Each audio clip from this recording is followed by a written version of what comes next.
Kulungan ng bagsak ng isang 59 anyos na babae ng Cabanatuan City, PNP matapos magtangkang ipuslit ang ilegal na droga sa loob ng kulungan. Nakibalita dyan si Police Corporal Jessel Rivera.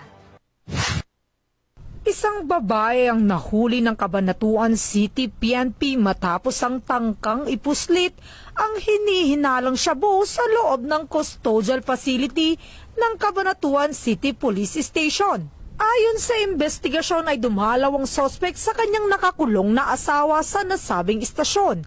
Sa isinagawang standard inspection ng mga otoridad sa kanyang dala-dalang gamit ay nadiskubre ang isang heat-sealed plastic sachet na may lamang tinatayang 0.3 gramo na hinihinalang shabu na nakatago di umano sa bulsa ng isang pares ng maong pants na balak niyang ipasok sa kulungan. Kaya naman agad na inaresto ng Cabanatuan City PNP ang suspect at nahaharap ngayon sa kasong paglabag sa Republic Act 9165 o Comprehensive Dangerous Drugs Act of 2002.